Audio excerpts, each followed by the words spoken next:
semoga depannya tetap bisa bekerja sama ya, Udi.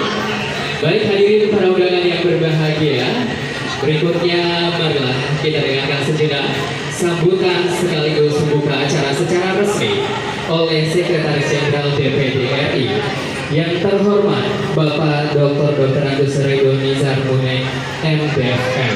Kami persilakan.